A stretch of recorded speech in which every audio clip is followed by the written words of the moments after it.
Okay, let's talk about character. What is character? When you think about the word character, right, this is something I just want to kind of put out there while driving, in this morning drive. Um, you know, you think about Disney characters, right? You think about cartoons, right? And these are, uh, different cartoons have different images, and the looks of the cartoons are very exaggerated and almost always kind of demonstrate a little bit about the exaggerating thing that they do. They exaggerate the things that they do. Give an example. Mickey Mouse, right, is a mouse, sneaks around like a mouse, right? But also tries to have a little personality. When you see a little mouse sneaking around, it's like, well, what is that? And you almost find it cute, even though it's not, right? You have Popeye. These are old school cartoons. I like some of these old ones. They're very exaggerated. You have the Popeye, right, who was a working man, which, by the way, there was actually a real person that they based the character of Popeye in. And I saw the guy's face many years ago. He had a face that was very, like, flexible. Let's just put it that, with a big jaw. And he was but he was a working man. I think it was a sort of miner or something like that. And the Popeye movie, they did a movie, they did a cartoon. You see a guy that has almost a deformed face, flexible face. He was a laborer, but also had these exaggerated forearms.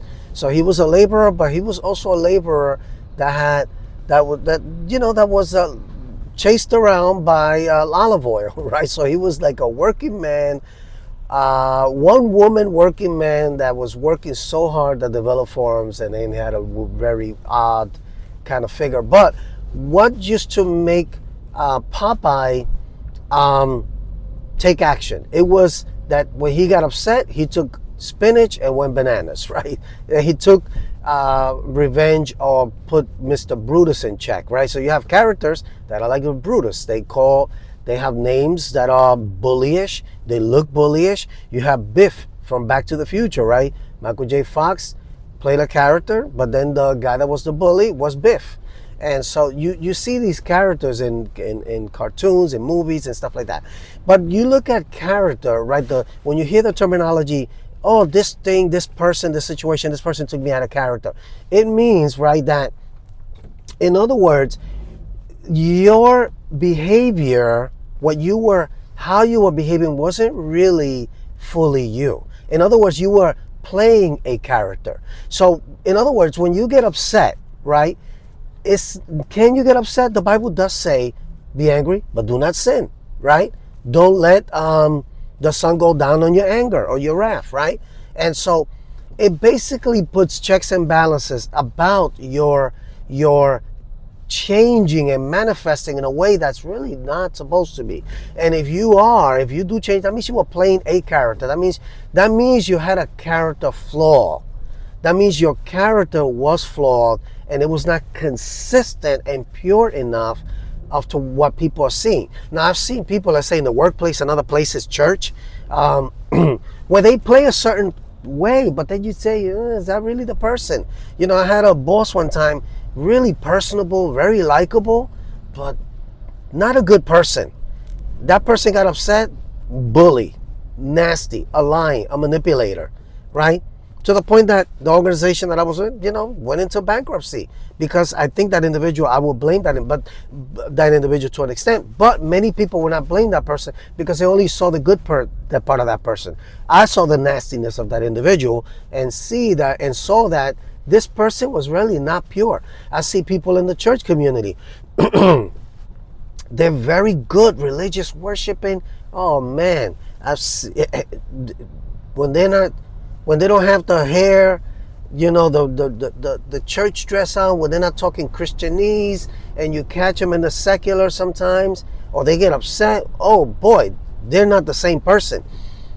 So there's a character flaw. People are acting a certain way, but they're not really transformed, and their minds are not really renewed.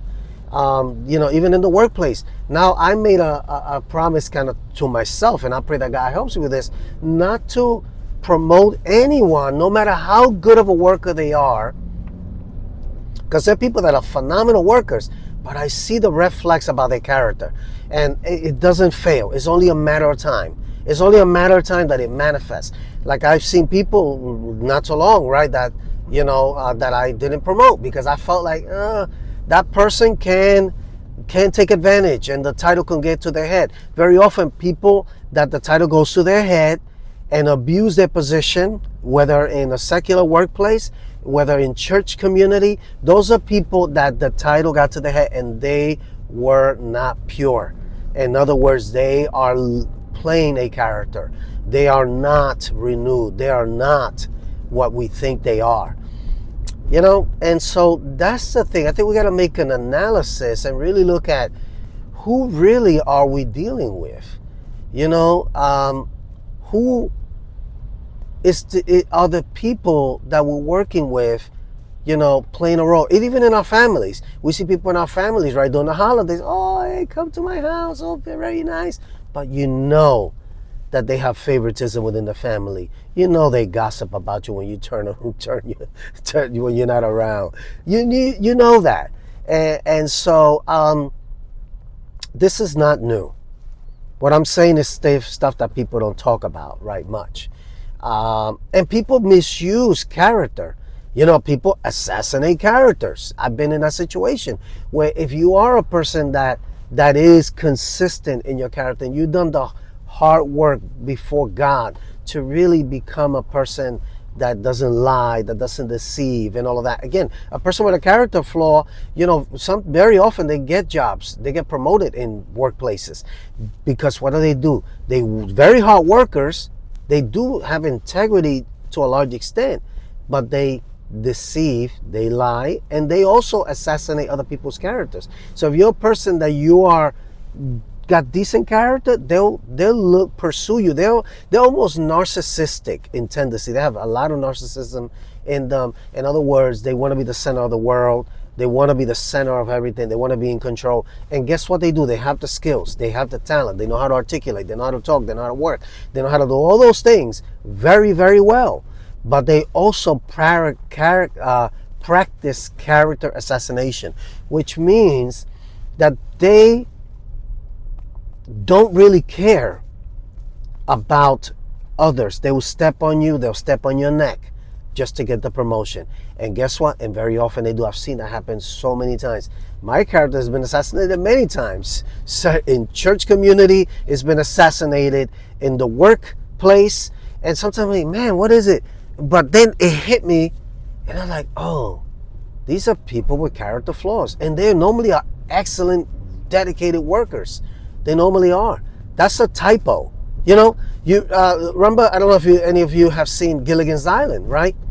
Gilligan's Island had the beautiful model. Her name was Ginger. In real life, the lady that played Ginger did not want she blames that her career was affected because she was always typecasted. They always wanted her to play the blonde bimbo, right? That was not smart, that was just getting promoted because of the looks, right? And so that brings to light, right, what's called typecasting. People very often that are promoted are typecasted. Very often the senior leadership, the executive leadership very often picks people that have this grit and grind, and they have such loyalty that they can step on somebody for the advancement of the organization and all of that. Now that's my issue. One of my issues is that I will not bend more rules. I will not be lying. I will not be doing that stuff, and that works against me. And very often, that people, some of us that overcome, you have that get promoted. You have Joseph in the Bible. Joseph got promoted by integrity, but he was sold into slavery by his brothers, chased around by Potiphar's wife, went in jail, and then in jail did the right thing. And sometimes it takes a long time. It takes time of servitude and slavery for you to suffer under something, for God to sometimes redeem himself in you, because God is redeeming his character through you, in you. And so that's hard to do because you got to suffer. Well, that's my thought for today. God bless you all. Hope you like it. Let me know.